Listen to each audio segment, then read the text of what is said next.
morning, and I welcome you all to the 7th day of the 98th Annual Conference of the Music Academy, Madras.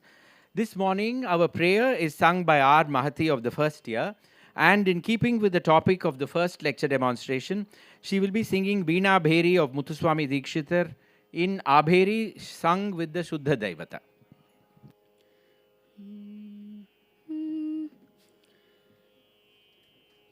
Veena Ābhērī Venuvādyādi Vinodini Modini Rakshamam Veena Ābhērī Venuvādyādi Vinodini Modini Rakshamam.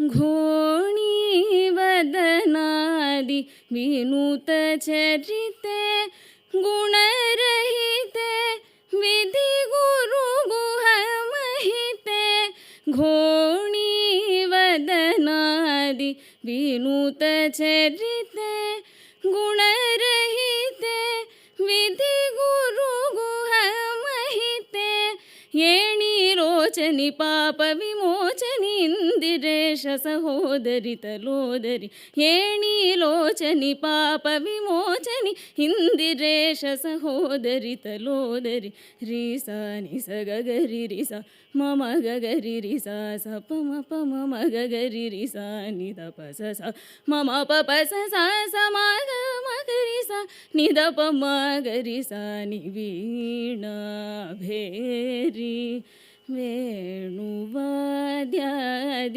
Vinodini Modini रक्षमाम्.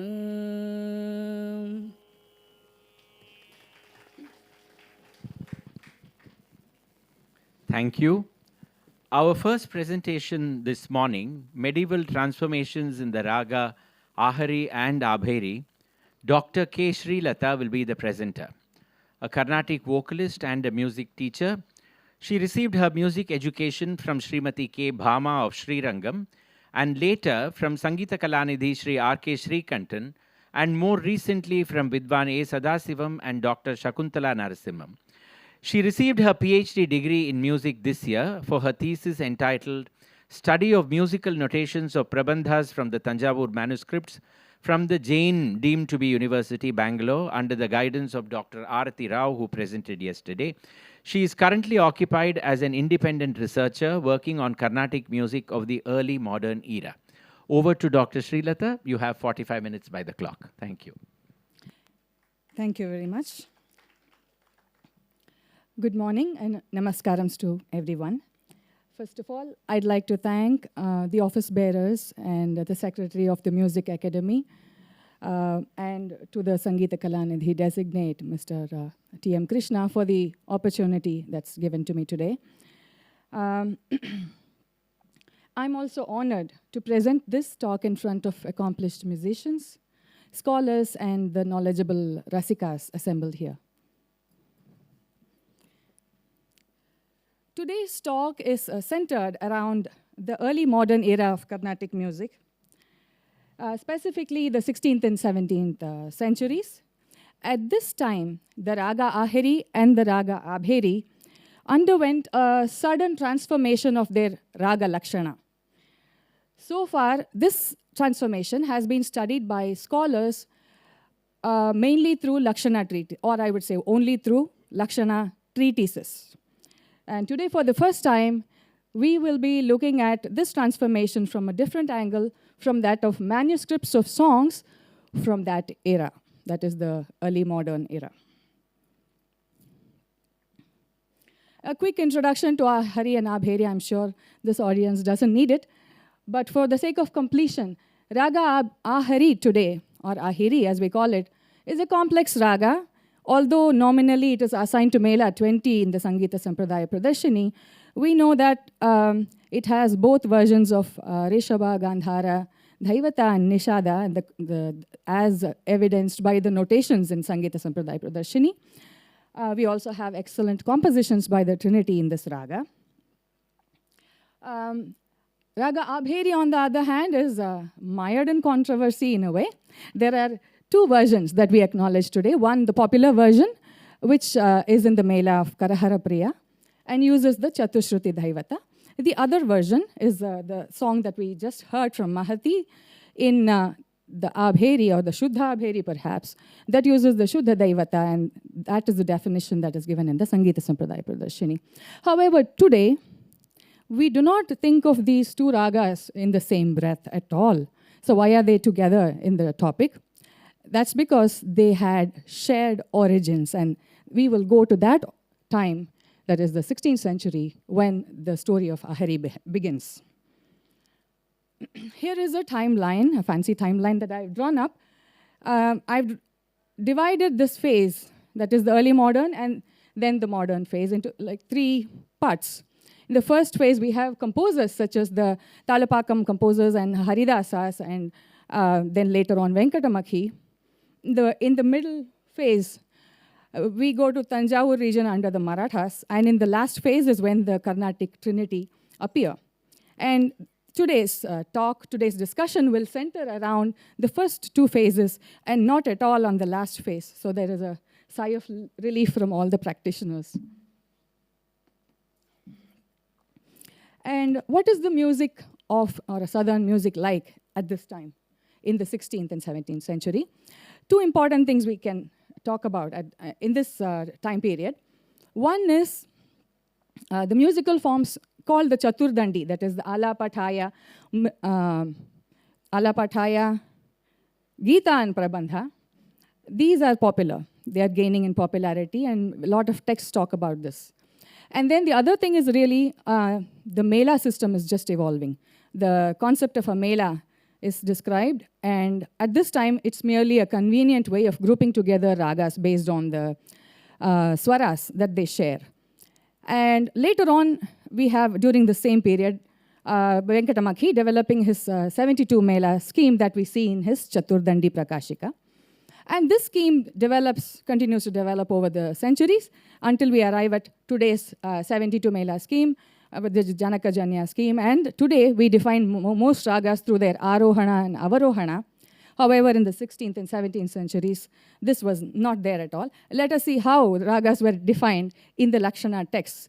After all, this is the pre-recording era, so we don't have recordings, but Lakshana texts record verbal descriptions of raga, and let's see how they define it.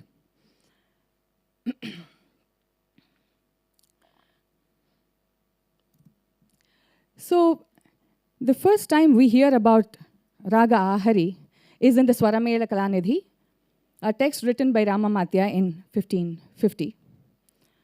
And these are the swaras: Shadja, Pancha, Shruti, Rishabha, Sadharana, Gandhara, Shuddha, Madhyama, Panchama, Shuddha, Daivata, and Kakali, Nishada. So if I were to sing it, Sari, Ga, Ma, Pada, Ni. So remember this Kakali, Nishada. That's key to our discussion today. Ābhērī.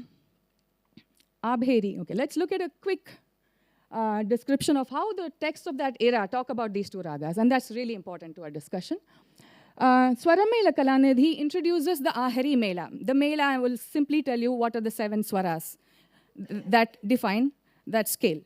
So here it introduces the Aheri Mela, and then it calls Aheri Raga itself as a raga belonging to the Aheri Mela, the swaras that I just sang. And then it calls the Aheri Raga an Uttama Raga or Uttama Raga. And in the list of 20 ragas that he gives as Uttama Ragas, we find familiar ragas such as Shuddha Nata, Gaula, Varali, and so on. So this is one of 20 ragas. And why does he call it Shuddha? The key is really in this word, Asankirna. So it means that there is no confusion regarding the identity of Ahari at that time. And this is the key to our discussion again. There is no confusion. And he says only such ragas where there is no confusion regarding the identity should be used to compose the Alapathaya, Gita, and Prabandha forms, which were popular in that time.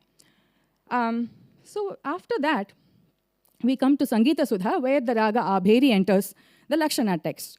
And this raga again gets assigned to the Āharī Mela. And finally, the Chaturdandi Prakashika of 1650, Venkatamakhi's. Let's see how he says, what he says about this raga. So the ragas, the 50 plus ragas that he describes, he says there is agreement between Lakshana and Lakshya. So that is, he claims that in these ragas, the way we sing it is no different from the way the raga is defined in the Lakshana or the musicological treatises. So this sort of a clarity we see about Raga Aheri in this period. And again, both of these ragas are suitable for composing the Chaturdandi forms. But then something happens at the end of 17th century, around that time. We see that the texts of the Tanjavur region suddenly say Aheri and Ābhērī do not belong to the Āharī Mela anymore. And they move it to the Bhairavi Mela. And what is Bhairavi Mela? That's going to sound like today's Nata Bhairavi Mela. Whereas the Ahari Mela, I'm sure most of you figured out, it sounded more like Mela 21, that is today's Kiravani Mela. So you can keep that as the distinguisher.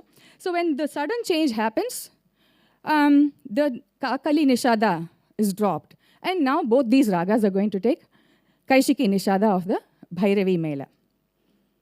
And only after this, so this happens to both the ragas at the same time.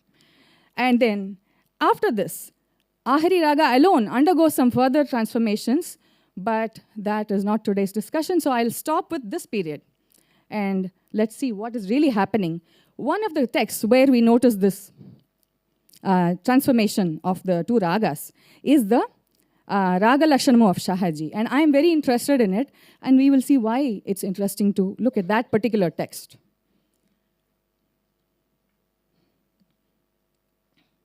So a quick introduction to this text. Raga Lakshanam of Shahaji, we have critical edition available to us today by Dr. S. Sita. It's a Telugu text. It is attributed to Shahaji I, the Maratha ruler of Tanjavur. He describes 20 melas, or the scales, and then 115 ragas. And the interesting thing is, he does not discuss typical musicological discussions like, swara, shruti, and, maybe even instruments, musical instruments. None of that is there. This is simply a Raga Lakshana text. And even in Raga Lakshana, the focus is mainly on describing the raga through the swaras, that is the mela that they belong to. And interestingly, even though Venkatamakhi developed the 72 Mela scheme in the same Tanjavur court, in fact, the same court of Vijayaraghava Nayaka, just few decades earlier, he is completely not caring about that scheme at all. He is agnostic of it. And he gives us a completely new set of Melas, and not a completely new, I mean, like, it's a different set of Melas and different set of Ragas. So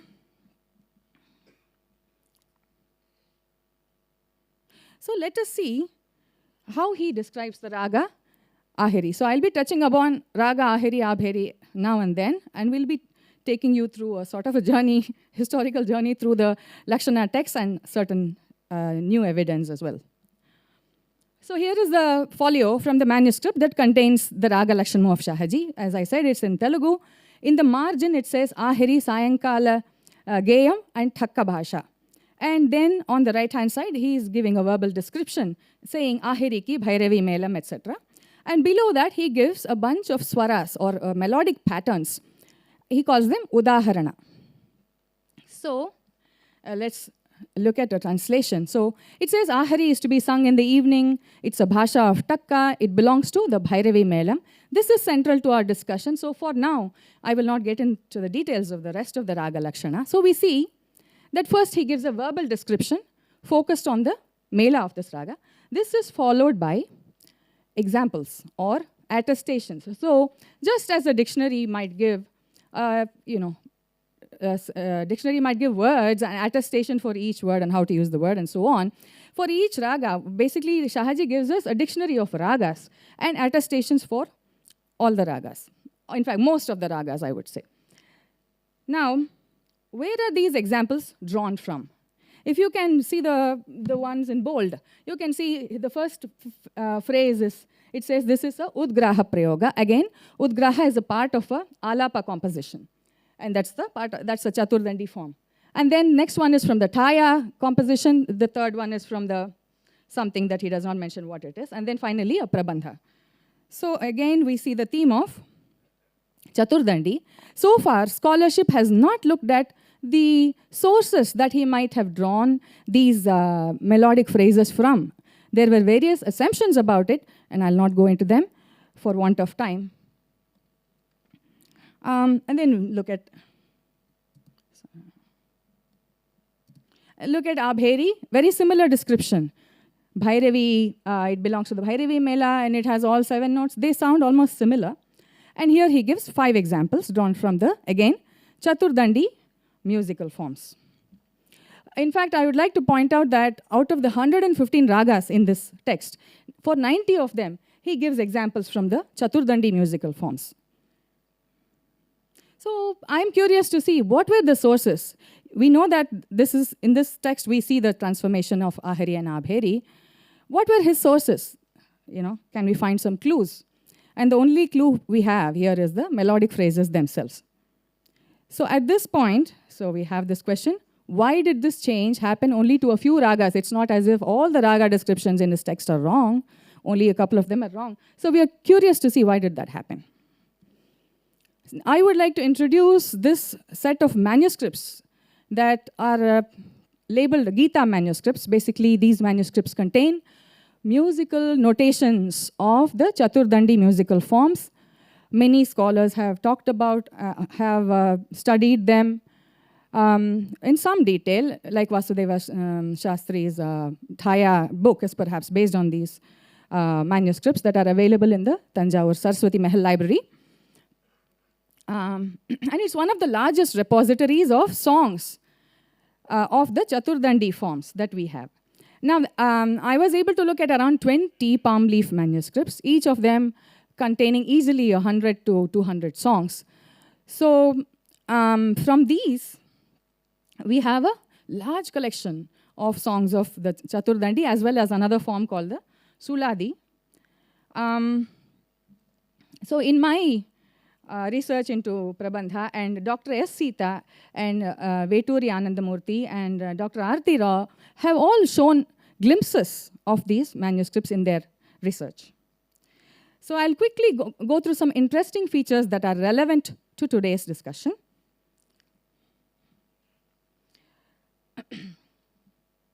So here is a manuscript. If you thought it is difficult to decipher the notations of Rangaramanuja Iyengar, you must try these notations that we have in the manuscripts.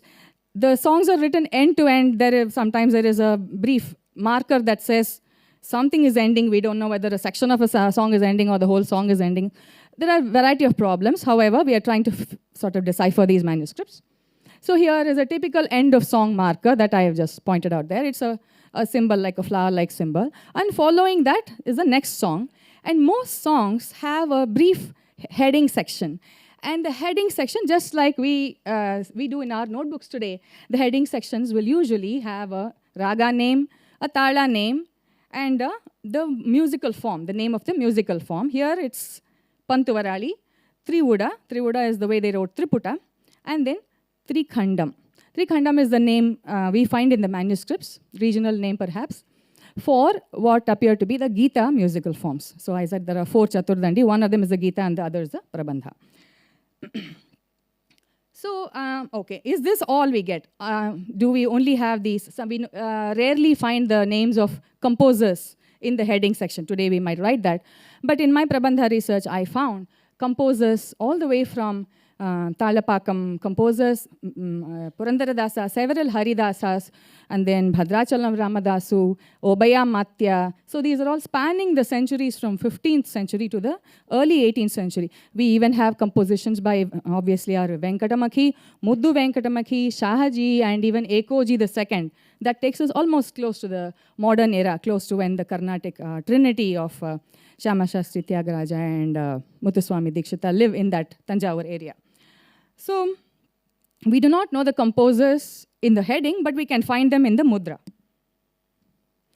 Then here is an interesting part of the manuscripts, and we'll see why it is vital to focus on this today.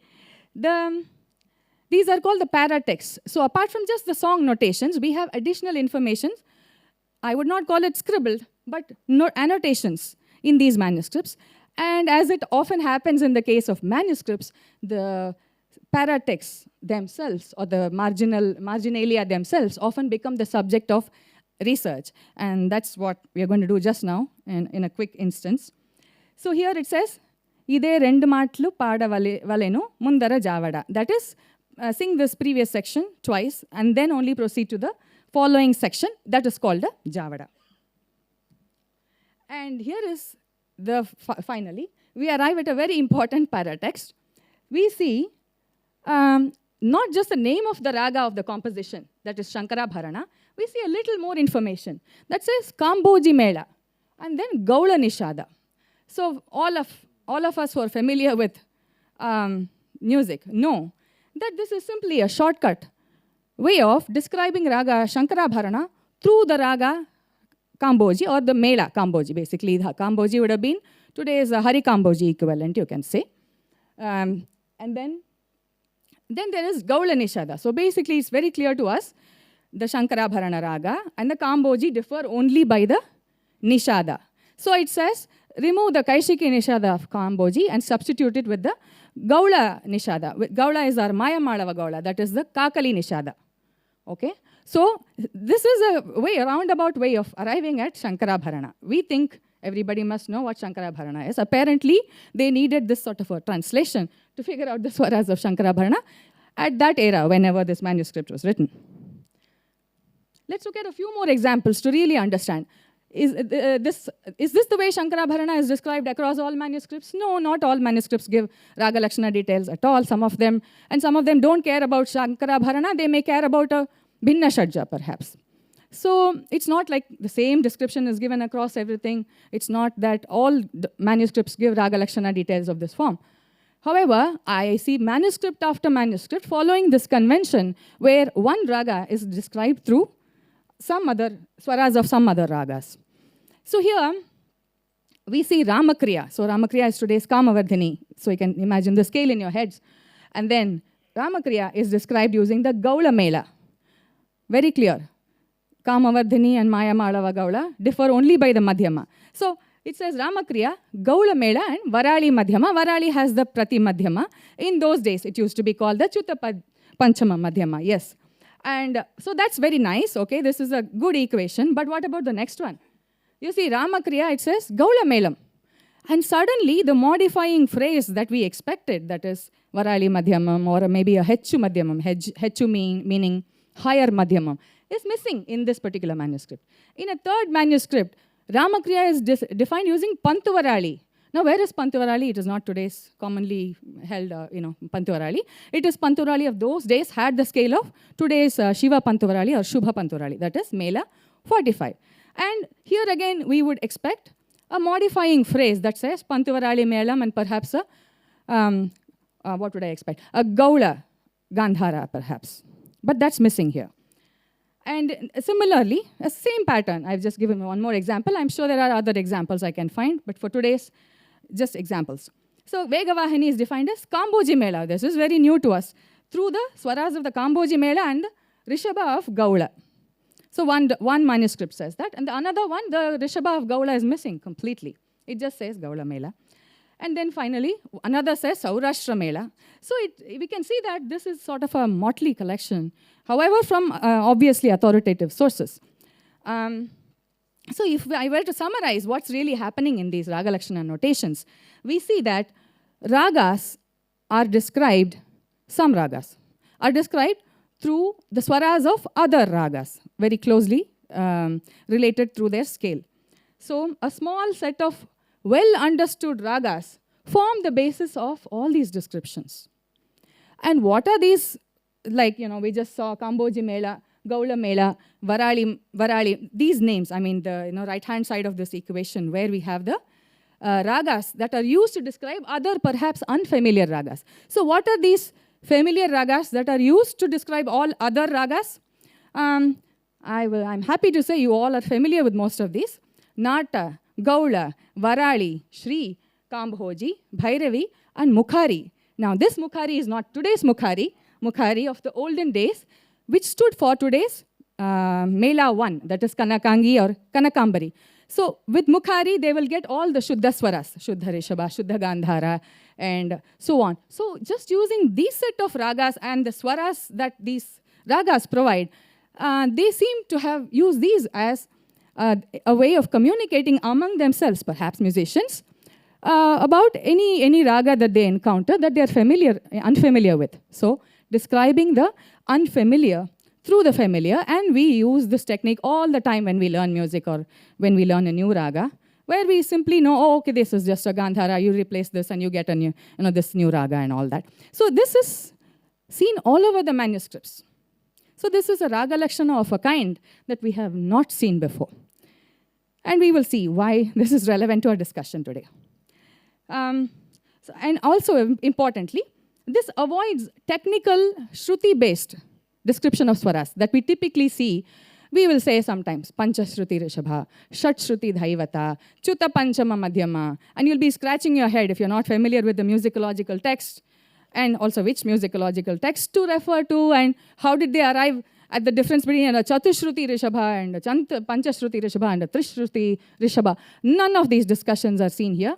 They simply use the raga swaras as the basis. And then, obviously, I feel now these kind of notations allow musicians to communicate among themselves so that they can quickly learn a song from the following notation. Now, it is practical, intuitive, and it's not based on any one Lakshana treatise. It is their own notation, own way of describing ragas. So the appearance of this Nata Gaula Varali tells us they must have been stable ragas. They must have been well understood. And that is why they form the basis of this kind of a communication. And not a strange raga that, you might, Indu Ghantaravam or something like that. You can now describe using familiar ragas. So this is a very important thing. I would like you all to remember this little table that I have here and the variants of raga mela descriptions. And we go back to the question that we started with again. What were the sources of raga lakshana and the examples for Shahaji?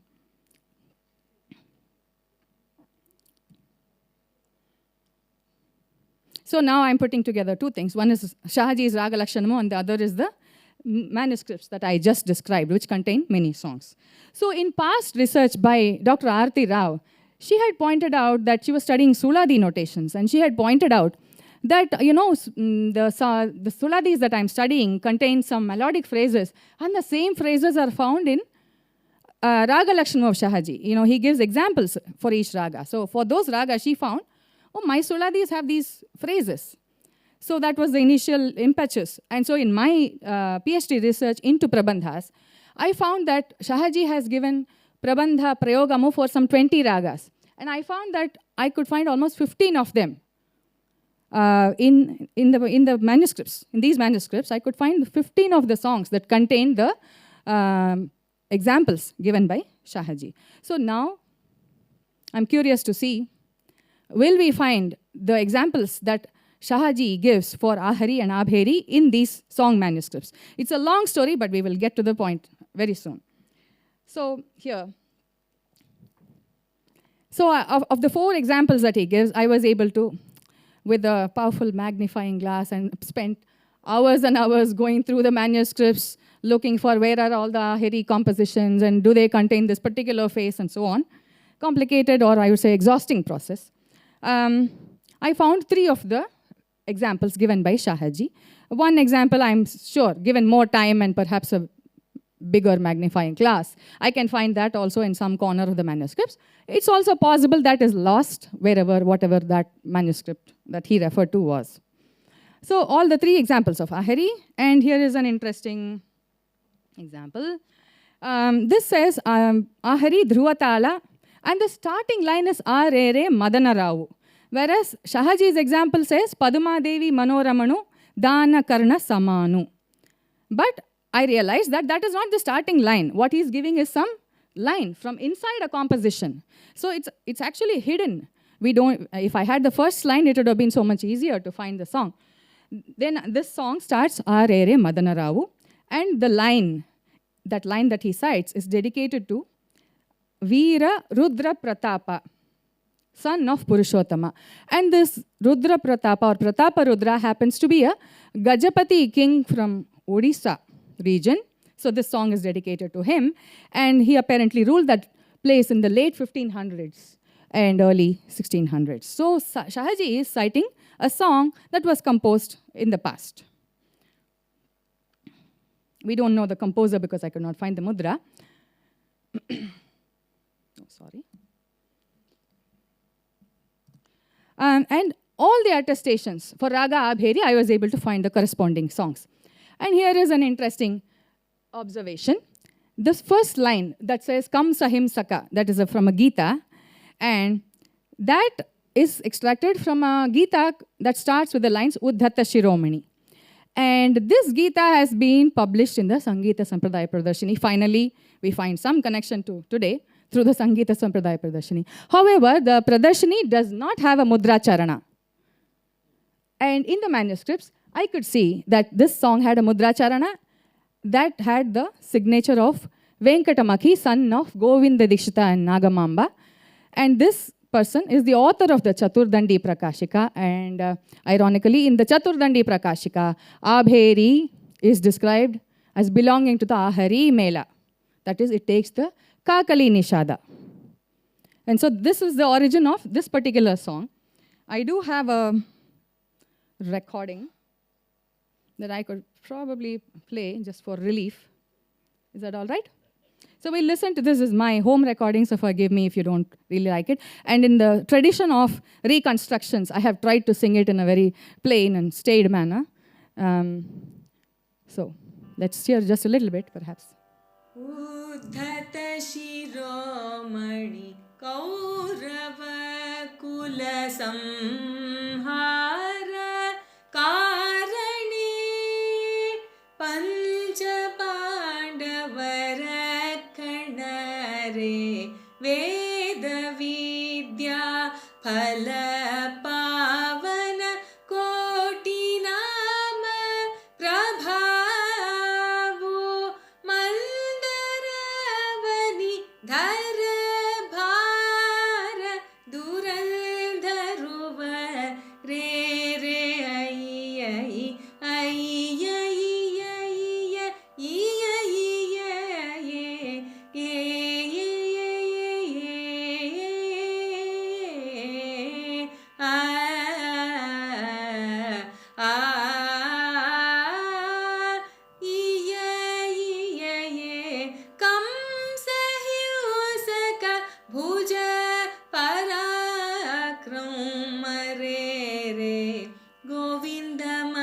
That's the mudra.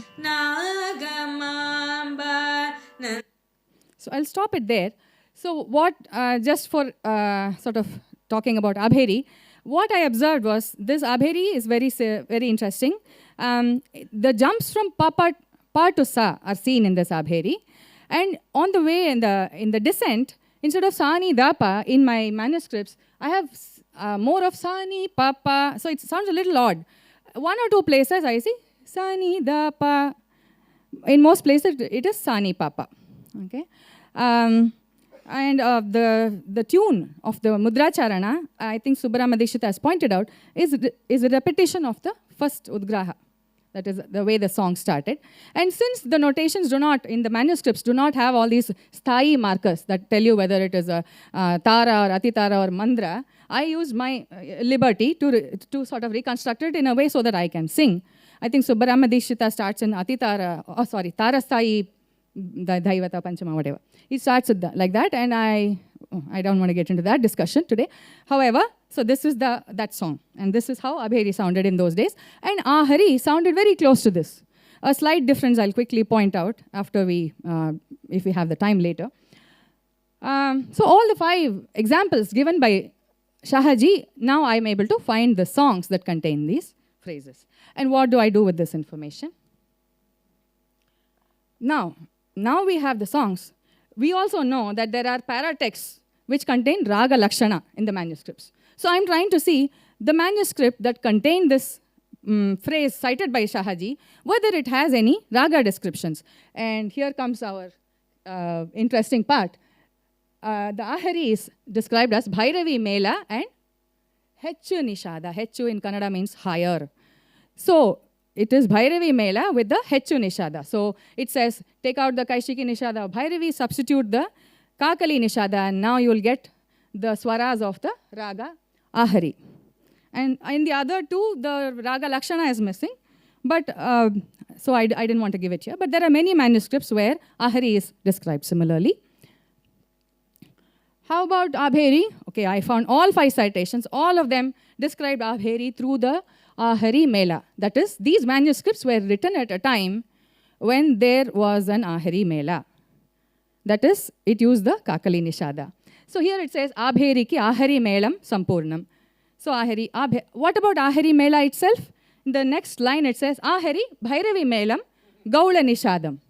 So they are very clear about the contours of Aheri and Ābhērī. And for all the other Thaya citations, it says Ābhērī, Aheri Mela, Ābhērī, Aheri Mela. So now Shahaji, what we realize now is, Shahaji has cited examples of Aheri and Ābhērī of songs that seem to have been composed using the swaras of the Aheri Mela. But now he says this is Bhairavi Mela. He cites examples that somehow now he transfers to the Bhairavi Mela. We are getting close to our answers and stuff, but we'll take a moment. Not only for Aheri and Ābhērī. So for Aheri and Ābhērī, we see a contradiction between manuscripts and what Shahaji says. But how about for other ragas? Is it possible that the same manuscripts which gave all these examples to Shahaji, is it possible that these same manuscripts were also the source for his Raga Lakshana descriptions? You know, he describes the Raga Lakshana in 2 parts, with the verbal description that gives you the Mela and then the examples. So all the examples are drawn from these manuscripts. Did he also draw the Raga Lakshana from the paratexts that we just saw? So that's the thing that I'm going to address.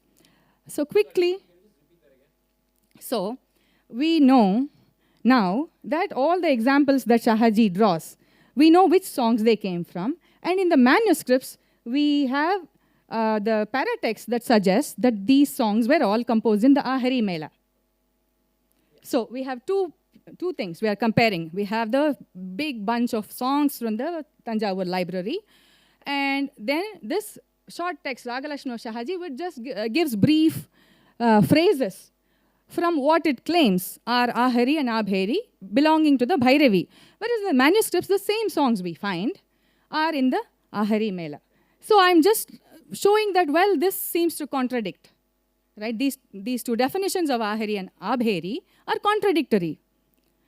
But if I look at all the other Raga Lakshana, and some of the very key ones I would like to point out, that actually seem to suggest that not only did he get examples of phrases from the Chaturdandi musical forms, he also got the Raga Lakshana that he has given to us today through these same manuscripts. And this is I would say this is the suggestion that I have to make today to get us to the point that we will be reaching pretty soon. The Gita manuscripts, here is a good example, describe Raga Udaya Ravichandrika through the Nata Mela. This is Udaya Ravichandrika, so you have to remove all your ideas of Udaya Ravichandrika that you have today. Nata Mela, so in the manuscripts, it would be Sari, the Shatshruti Rishabha, Sari, Ma, Pa, Ni, Sa. These are the swaras of the Udaya Ravichandrika. And in the manuscripts, Udaya Ravichandrika is assigned to the Nata Mela. And what does Shahaji do? Assigns Udaya Ravichandrika to the Nata Mela. Whereas other authors, later authors such as Muddu Venkatamaki, they move this to the Dhuni Bhinna Shajja Mela. They remove the Shatshruti Rishabha, they call it the Sadharana Gandhara. Sa, ga, ma, pa, ni, sa. And we know this definition today through the Sangita Sampradaya Pradarshini. Whereas we see the Shahaji's description matches the older way of describing the Udaya Ravichandrika through the Nata Raga. So that's the first example. Second is the Raga Hindola Vasanta. And people who have sort of worked in this time period with these ragas understand why this is significant. Chaturdandi Prakashika of Venkatamaki alone says Hindola Vasanta belongs to the Aheri Mela. Whereas in manuscript after manuscript, in the Gita manuscripts, Hindola Vasanta is assigned to the Bhairavi Mela. Again, we see the confusion between the Kakali Nishada and the Kaishiki Nishada. And what does Shahaji do? He assigns Hindola Vasanta to the Bhairavi Mela. It's clear he did not refer to Chaturdandi Prakashika, or he did not copy from Chaturdandi Prakashika. His source must have been these manuscripts for him to say that it belongs to the Bhairavi Mela. Oh, it's 10 minutes more? I think we are getting to the end. I'll take a sip of water.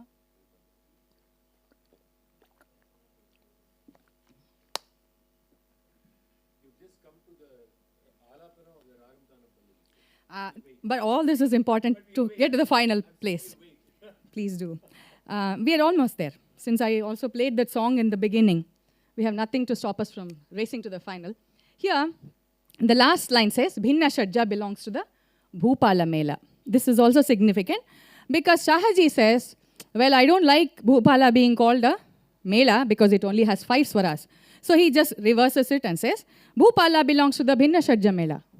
He could have assigned Bhupala to any number of Melas, but he puts it under the Bhinna Shadja Mela. And this tells us that his sources must have been these manuscripts, not only for the examples, but also for the Raga Lakshana. So this is the crux of my thesis today.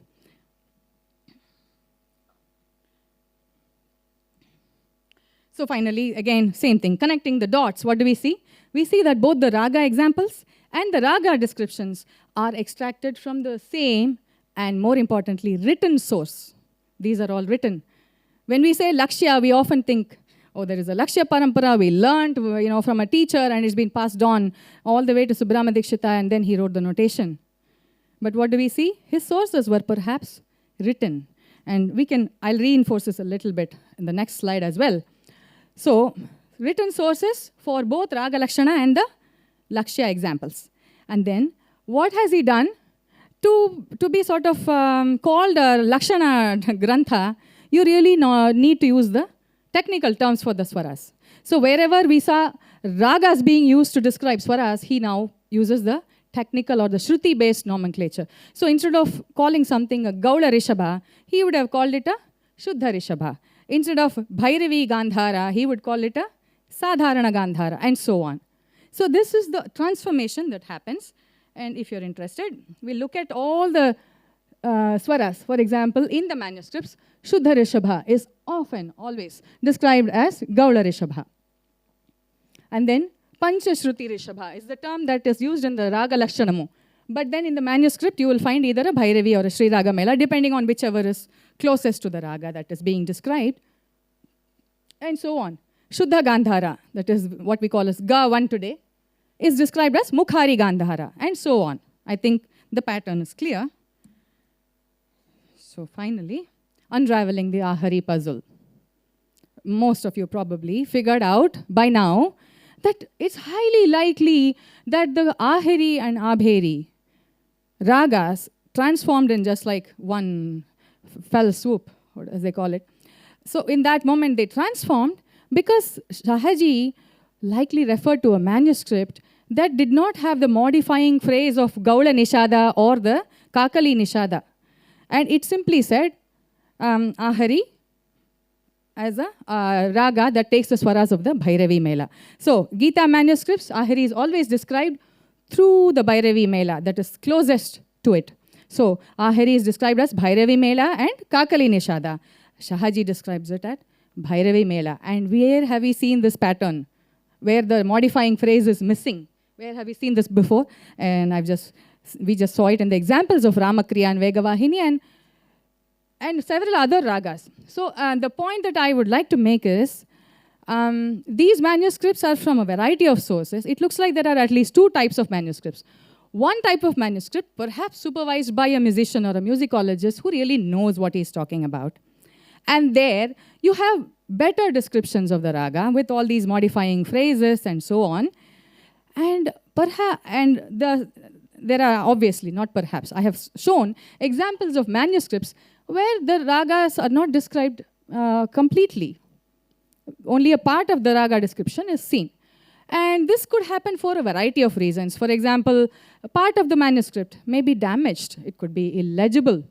Often in the palm leaf manuscripts, the end portions often get damaged, and that portion is lost. And if that portion contained this modifying phrase of kakali nishada, then somebody who copies from this manuscript, usually a scribe who is not knowledgeable in the musicological treatises or even music, he's just got a good handwriting and he's paid to write as much as he can, as neatly as he can, copy as much as he can without mistakes. However, we know there are many indifferent scribes. We can always blame the scribe for these kinds of mistakes.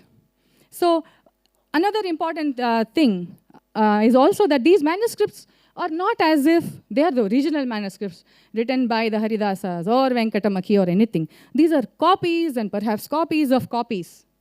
And what I found was these were actually drawn from different sources. For example, I could find colophons that said, these are all from somebody, Venkatesha Somayaji.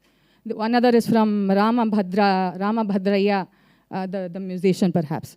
So some of the manuscripts contain these colophons that tell us that these are collections from different people's private collections perhaps, and they were copied and made into the library. And another thing to know about these collections is also Dr. Sita says most of them were from the time of the Nayakas of the Tanjavur region. And they were subsequently, this particular library was maintained by the Maratha rulers as well. So it appears that the reason for the transformation of Āharī and Ābhērī clearly must have been because he referred to a written source that contained perhaps an incomplete description of the Raga Lakshana.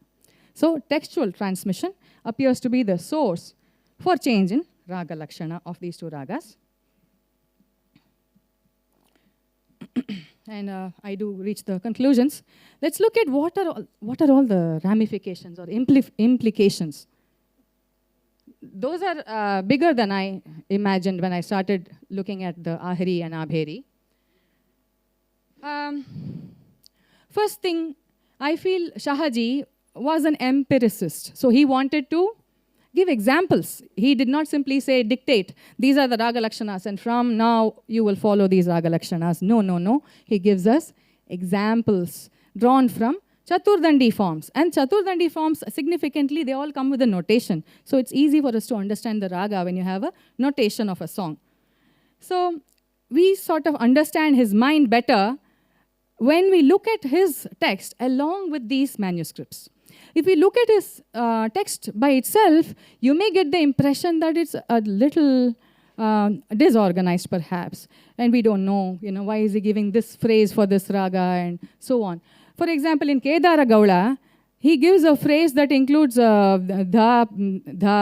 dhanisa, etc. in the Arohana. And when I looked at the manuscript, it turned out that was a Grahaswara passage that he is quoting. So it's not as if Kedara Gaula contained all these phrases. It's only that he's citing and this is a little technical, forgive me, but when he cites a Grahaswara passages, the swaras get displaced. And so there's that. So we see that we can understand the contents of Shahaji's Raga Lakshanamu better only when we study them along with these manuscripts. In fact, I feel this Shahaji, the king, himself was a composer. He was well versed with music and musicology, and he was a patron of the arts.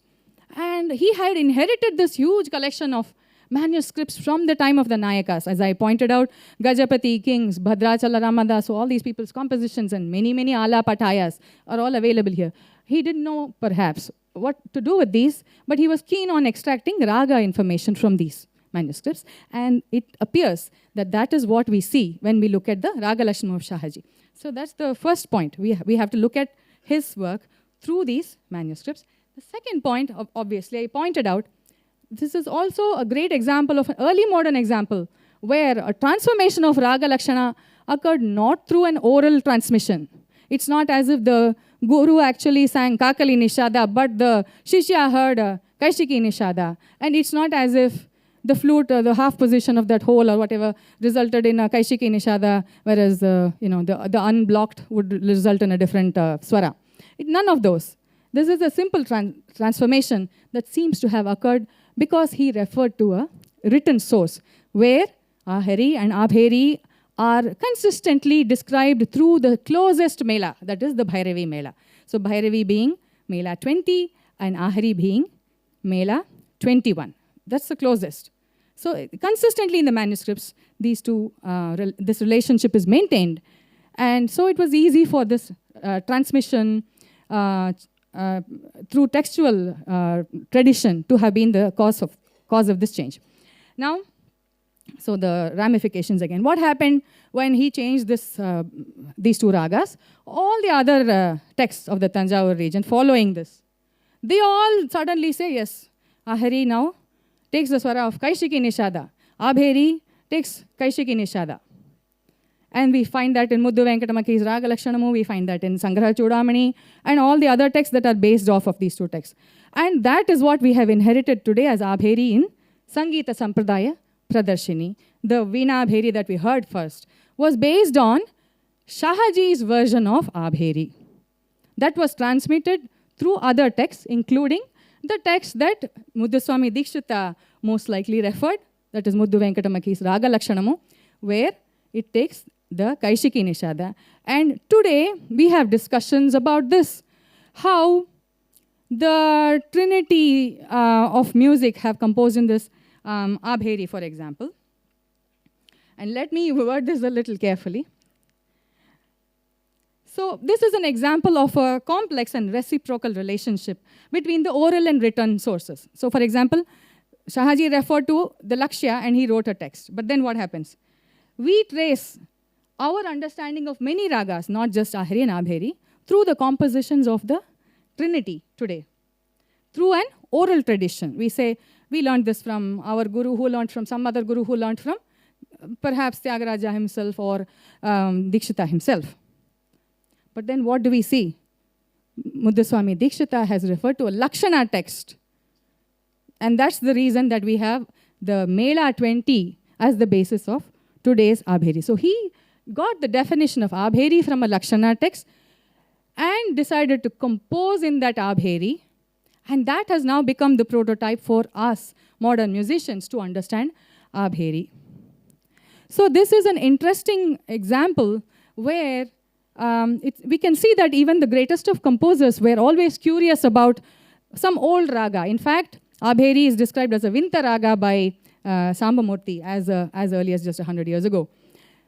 So they were curious about new ragas and they were curious about these old ragas, and they probably wanted to compose at least an example in these ragas, and that's why we end up with one example of Veena Abheri by Mudduswami Dikshita. And this is it. This is my my presentation today, and I really appreciate all of your time and your patience. Thank you.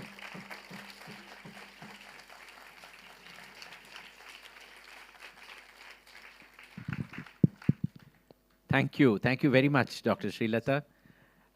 Members of the experts committee, mic please, quickly. Sangeeta Kala Acharya, Dr. Rita Rajan. Where do I stand? You can stand in case you want a mic. Yeah? I'll stand here, no problem. Hello. I can turn this a little bit. You sang very well. Sang. Another. It was a lengthy talk. First class voice, Jamman. Thank you so much. Okay. Then you are asking what are the sources, what were the sources for Shahaji? What about Tulaja's Sangeeta Saramrita? Nariya Sancharam nilla kuduthirukkaru illaya? So, so quickly, Yes. Shahaji's Raga Lakshanamu and Tulaja's Sangeeta Saramrita have this exact same format for describing ragas. Yes. The citations, the examples are also very similar. There are some differences. So I believe that both of them refer to the same source. It's not, but it's not as if the same project and same set of examples could have been drawn by two different people. So one must be a copy of the other. So either Tulaja, I feel most likely, Tulaja Saramrita being a bigger text and written in Sanskrit, and he collects about dance and various other things also in his text. So he probably referred for many of the ragas. I'm not saying all, he has given some extra ragas as well. He must have referred to Shahaji's Raga Lakshanamu. But I am aware that there are some ragas where the description between Tulaja and Shahaji varies, maybe just one raga. So, but more importantly, I think this is the important point that I wanted to, madam, before we forget. By understanding this relationship between Shahaji's text and the manuscripts and all that, by this kind of a transformation, we can also explain why a raga like Samanta, for example, transformed. Why it went to Shankarabharana Mela suddenly in Shahaji's Raga Lakshanam. Similar transformation I would like to suggest. And in fact, I saw that in a manuscript where Samanta it says Shankarabharana Mela without the modifying phrase. That's a good question. Samanta, even in the manuscripts, I found one saying Shatshruti Rishabha. Okay. So I really can't answer that. So there might have been confusion, and I do believe that these manuscripts and the way they describe ragas is a reflection of the confusion regarding how to describe ragas that prevailed in the 16th and 17th, that is the beginning of the Mela period, I would say.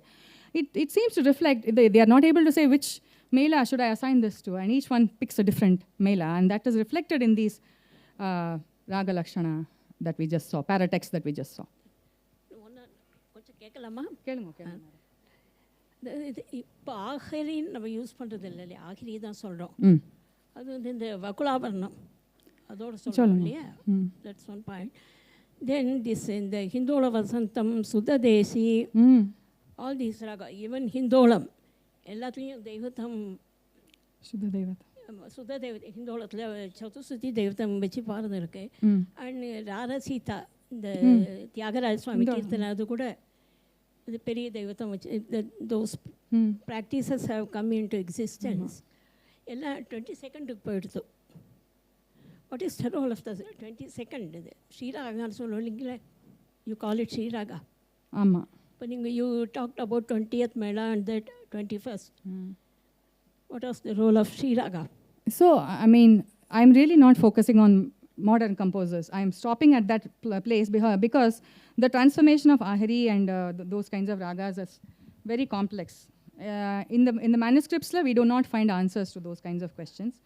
But like, why did something that is described as Shuddha Daivata in the Lakshana text, why did that move to Chatushruti? So I'm not really discussing all the different changes, but only this particular era and this particular text where we have evidence now, strong evidence that suggests that these manuscripts were at the source.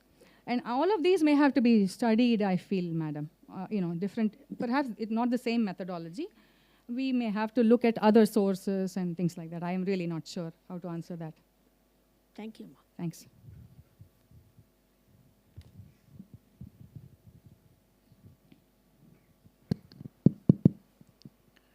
Sumati, do you have any question? Nothing. Members of the audience, we have, so many hands. Wait, I should now ration it out. We'll start with Bala. Bala being a committee member, we have to ask him. Unless, Bala, you are wanting to point out something to do with the logistics. Every day he remains standing for 2 hours just to make sure that everybody else is seated. நமஸ்காரம் madam, ரொம்ப இன்ட்ரெஸ்டிங்காக இருந்தது. Thank you. ஆனால் நீங்கள் பேசுனதெல்லாம் அந்த front ரோவில் இருக்கிற அந்த வித்வான்களுக்கெல்லாம், எங்களை மாதிரி பாமரர்களுக்கெல்லாம் கொஞ்சம் நீங்கள் பாடி காமிச்சேன்னா நல்லா இருக்கும். அப்பப்போ கிருஷ்ணா சார் பாடி காமிப்பாங்க. அது ரொம்ப நிறைய விஷயம் சொல்ல வேண்டியிருந்தது. பரவாயில்ல, நீங்கள் ஐ ஹேட் டு பேலன்ஸ் சத்சுதி ரிஷபம், சதுஸ்துதி ரிஷபம் அதெல்லாம் சொல்கிறேன் இல்லையா, அது அப்படியே சின்னதாக ஒரு ஃப்ரேஸ் நான் எங்களை மாதிரி பாமரர்களுக்கெல்லாம் புரியும். அதுக்கு பாலா நீ கச்சேரி கபாலை கொடுக்கணும், அப்போதான். ரொம்ப தேங்க்ஸ். ரொம்ப கரெக்ட் நீங்கள் சொல்கிறது. I was thinking in my head, but in the crowd எல்லாம் பார்த்தப்பறம் கொஞ்சம், I mean, sort of you forget some things, but I think that's a good point. Sorry about it. Thank you, Bala. Arvind?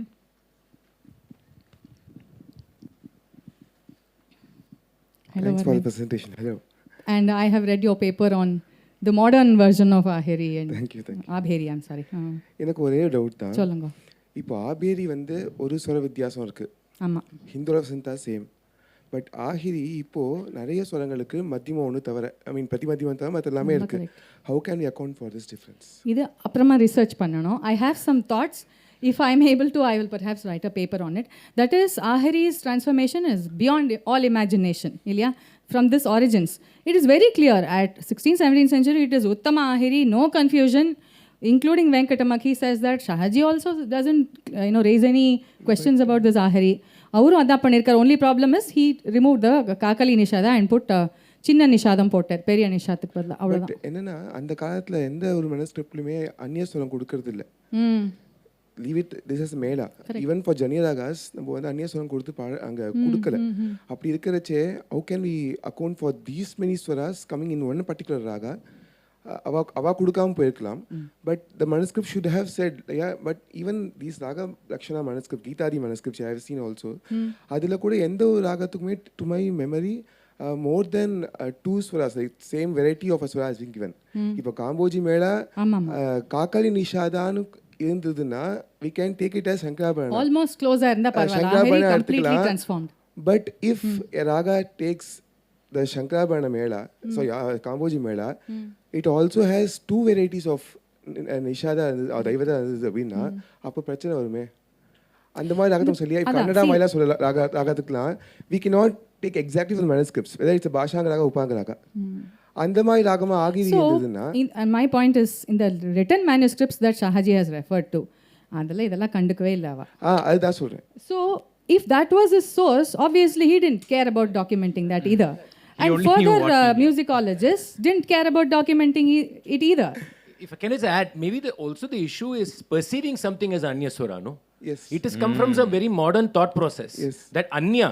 Now, if you just hypothetically say we forget this notion and take the descriptiveness of how you look at the raga, then maybe the possibility opens up that we don't need to quarrel over this issue. That's a possibility. And yes, இதுக்கு தான் என்னோட hypothesis என்னன்னா, the use of Anya Swaram itself is an option.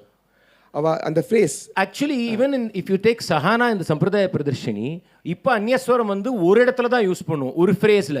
In Sahana and many of the ragas, even in Sampradaya Pradarshini, you find it even in replaceable phrases. Yes, that's right. Exactly. So therefore it is not Anya. Yes. That's the point. It's not Anya. Our problem is we think of it as Anya. That is because we are governed by the Melakarta. I feel we should not rule out the possibility there were parallel Bhairavis existing.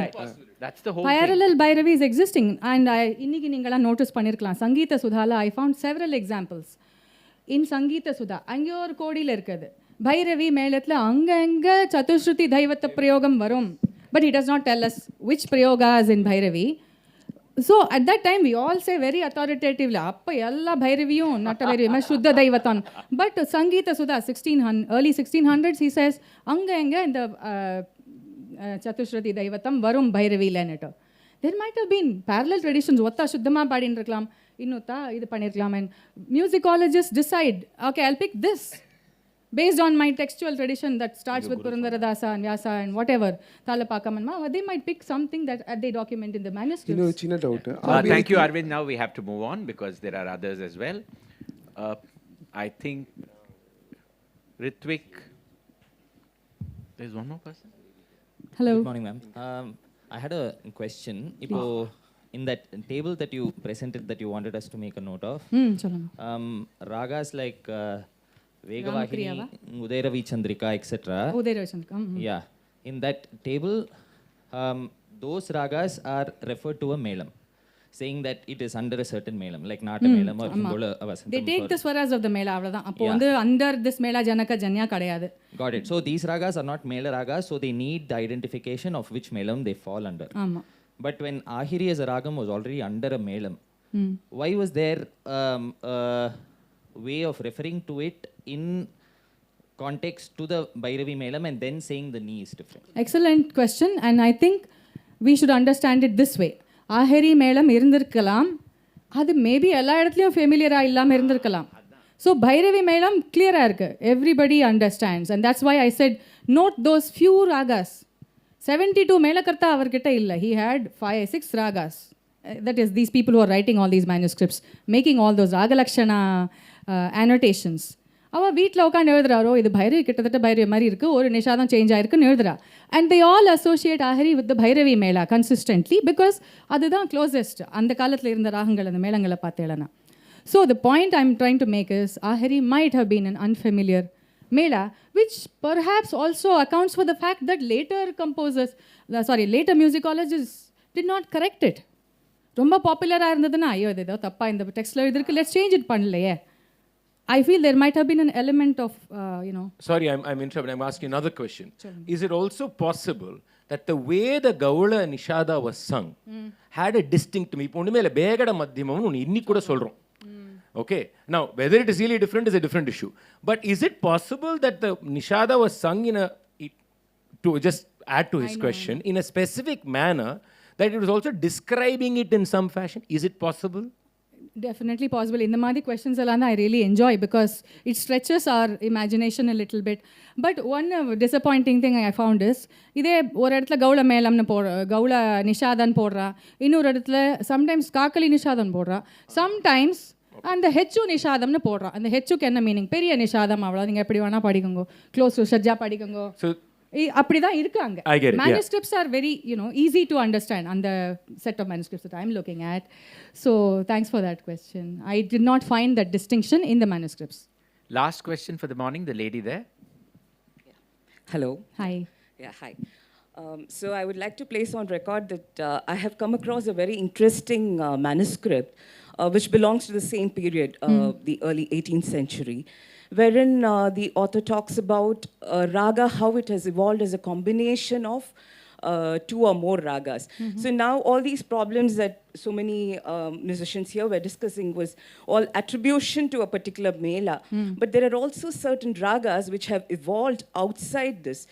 How they've drawn aesthetics from certain other ragas, combination of ragas and all that. So there's also a very interesting manuscript, so I just wanted to place it on. No, it's Sankirna. Yeah. It's Sankirna Raga list. Sankirna Raga Lakshana, or the Sankirna Raga Adhyaya, which I'm currently working on for my research as well. And it talks about how ragas, and even I came across in your presentation as well, wherein you talk about a raga in terms of two other ragas, like a Gaula Melam or a Bhairavi Gandharam or a Kamboji that you had described earlier in one of your slides. So that is probably that was one of the evolutionary principles that was existing back then. And instead of us looking at these ragas just in terms of the swaras they take or anything, probably we must also look at how the aesthetics have been arrived at.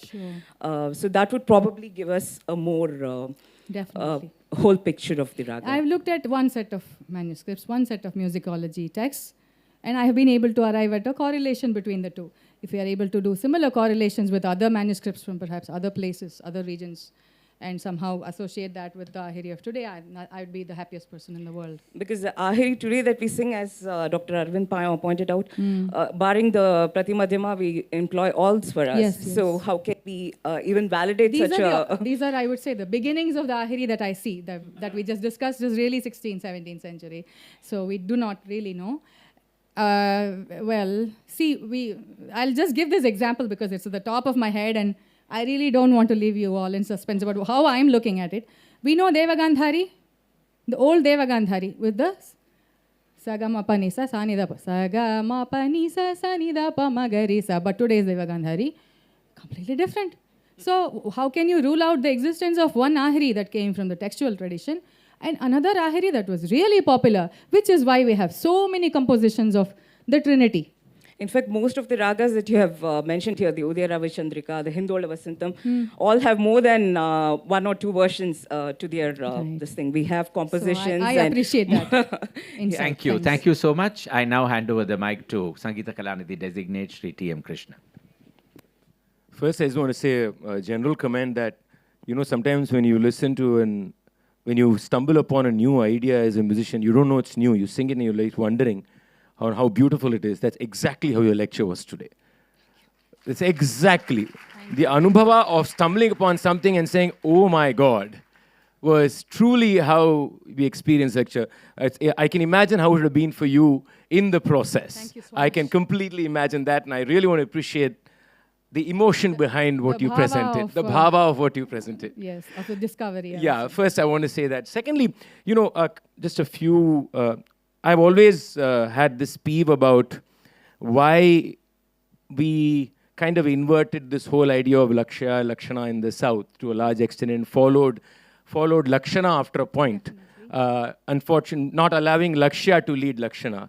But what I also discovered in your presentation today, there are different ways in which Lakshana itself has been written. And I think that is a very important nuance that we should not lose. The fact that Shahaji was not writing from a Lakshana Grantha, but was writing from practice. Yes. So that changes the nature of the Lakshana Grantha. Correct. So he is actually extracting Lakshana from Lakshya. That's what I was going to say. So he, unlike his predecessors and even those who followed him, and I think in a way you can, after you say this, you think of Shahaji and think of the manuscript, you can sense it in the way he describes that this is slightly different from what has come after. Exactly. You've in fact further, so thank you for providing that insight for me also to rethink on how we perceive a Lakshana Grantha. Because I think there is in our mindset to think, oh, written from written. No. Even Sampradaya Pradashini, often some people don't realize, is actually from Lakshya to a large extent. His practice, what he heard, what he agreed, what he disagreed, what he critiqued. So that's, I think, a very important thing. And you know, what Dr. Arvind said, I think I had noted that Anyaswara point before you brought it up. On this whole idea of when we start categorizing something within an identity as being outside it or within it, then when does it get outside? Who draws it in? But instead of that, if you allow for variability, then I think the way we look at a raga itself transforms, you know, and it allows for multiple addition. Like today we struggle by saying, could we, for example, in a contemporary sense, have two shahanas? A shahana that will be as per Dikshita's school, a shahana as per Tyagaraja's Persian. And there's a lot of wondering, no, how can you have two shahanas? But you can have. Yes. And I think that was quite beautifully brought up. On a completely aside thing, this whole Papa Sasa and Pasa Sapa, that has always been something in my head because you find a lot of Gitas. Yes. In a lot of Gitas, this Pasa Sapa, and you find it in Dikshita. Lot of his Madhyama Kala, you will find this Pasa Sapa. So what is this magic of this Pasa Sapa? I am extremely curious about that. I'm wondering also if it is possible for a Kakali Nishada to be approximated to a sa. Pa Nisa irkadha oru pa sa podlam. But எத்தனை ராகத்துல இருக்கு? ஒன்னு ரெண்டு இல்லையே. நீங்க கீதா பிரபந்தா பார்த்தா இந்த பாசா சாப்பா jump வந்து எக்கச்சக்கமா இருக்கு. அண்ட் தீக்ஷிதர் வந்து ஜெனரலா மத்தியம காலத்துல எங்கேயாவது ஒரு சாப்பா பாசா அடிச்சிடுவார். அது இன்னைக்கு for example I am asking in contemporary sense நம்ம எங்க பாடுறோம் அதை? ஒரு பாசா ஜாரு கூட பாட மாட்டோம் அதிகமா. So what was the role of, say, that combination, which is technically just the tonic and the fifth, in the raga aesthetics? So that is, I think, that is... I can... நம்ம லாங்கா போய்டுமோ discussion but that's okay. I think these are important things. Ābhērī, for example, beginningல பார்த்தேனா, that is in the 16th century, that same Āharī மேலா இருக்கு இல்லையா, the one we started with Kiravani scale, அதுக்கு வேற பேர் இருக்கு, வேற டெக்ஸ்ட்ல. In one it says Ābhīra நாட்டான்னு சொல்றது, Āharīன்னு சொல்றது, Āhīra நாட்டான்னு சொல்றது. And this nata is a very key phrase. You're all familiar with the fact that sometimes in the suffix of the raga also indicates how it moves. Correct. இது ஒரு நல்ல example. இப்போ அந்த பழைய நாட்டை நான் மேனுஸ்கிரிப்ட்ஸ் பார்க்கறச்சே, இந்த கீதா மேனுஸ்கிரிப்ட்ஸில் பனிசாவே இல்லை நாட்டையில் பப்பாசா நிறையா இருக்குது. ஜெய ஜெயா ஜெய ஜானகியில் பாடுறோம் இல்லையா, அந்த மாதிரி பப்பாசா நிறையா இருக்குது. சரி மாப்பா சா அப்படி வந்துடுது. அதே மாதிரி சாணி பாப்பா வருது இல்லையா, சாணி பாப்பா. ஸோ தான் ஈவன் தோ டெக்னிக்கலி மெசேஜ் சாணி இதாப்பா இருக்கலாம், ஒரு சரி கம்மா இருக்கலாம். அங்கே பார்த்தா சரி மாப்பா நீசா தான் இருக்கும் நாட்டையில் ப்ராக்டிஸில். So when you're deriving a lakshana from practice, perhaps some of probably. There's another thing that was right on the top of the manuscript, which I thought was interesting, is saying ghana alone. I think for Raga Abheri, it had mentioned in front saying ghana. So that also then you wonder how the texture is something you start thinking about, right? What was the texture of the raga if the mention was only for ghana and it's categorized as a ghana raga? Dikshithar வந்து அது கனானா என்னன்னு describe பண்ற தானம் பாடணும் அப்படி சொல்றார். But I'm analyzing that part separately. அதுக்கு தனியா பார்க்கணும். இந்த manuscripts ல we'll get insights about இந்த ராகத்துல ஆலாபம் இருக்கா இத மாதிரி பார்க்கலாம். Exactly. So but that's more research. That's also interesting. Also important, I think, in today's context of is every raga suitable, for example, contemporarily, for all forms of composition and rendition? We don't think in that manner. இப்போ ஒரு ராகம்னா அதில் ஜாவலி பண்ணலாம், தில்லானா பண்ணலாம், ராகம் பாடலாம், தானம் பாடலாம். Is it true? I mean, are we actually observing the aesthetic or the texture, the textural flow of that melody and say maybe you can't sing certain things in this? That doesn't make it a lesser raga or anything that can be done a greater raga, but it probably crystallizes its form with greater specificity. Abheri pa pa sa sa sa pa vandu Yeah, exactly. Sani pa varda sani da pa vandu alaga kirvani mari irukum. Sani pa varda adu enga hansadini porda enga porda ore confusion modalla. Aprom or madri adu okay purinjun paadrom. On a sorry, go ahead. So which really talks about maybe this Abheri suited only for like edo or jump paadina nalla irukum anpottu edikka mudiyada irkalam. Exactly, we don't know.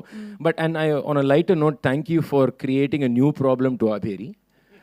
Thank you.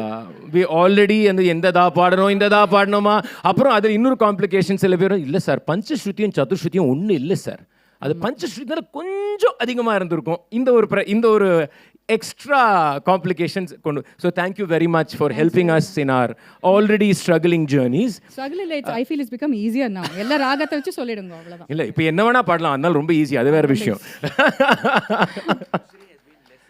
ஆமாம் இப்போ முஷ்ரியை பற்றி நாங்கள் வந்து அவ்வளோ இந்த இஷ்யூவில் வந்து அவர் அவ்வளோ சொல்ல மாட்டோம் இங்கேயே ஆரம்பிச்சுருது அதனால அவர் சொல்ல முடியாது. But actually on the final point is the நவாவரண notation in the Sangeeta Sampradaya Pradarshini. ரொம்ப நல்லா இருக்குது. Because I reconstructed it just about 6 months ago with the Pradarshini. It's beautiful, brilliant. And the very fact that the Kakali Nishada still exists in it is, I think, a very interesting pointer also to what you have said. That in a practice, though theorization may have changed, certain things probably just kind of remained. Seri Antaragandhara orku vai adukku polana, but the fact that Kakali Nishada lingered in some way and it stayed, was it a remnants from the past, a reminder of a practice? If it was, it is fascinating because the Aheri, of course, Ghanta and Aheri are the most difficult to construct in the Avaranas. But I think it's really spectacular morning. Thank you very much. Thanks very much. Thank you very much. Thank you. We'll draw the curtains briefly to prepare the stage for the next presentation. Kindly bear with us.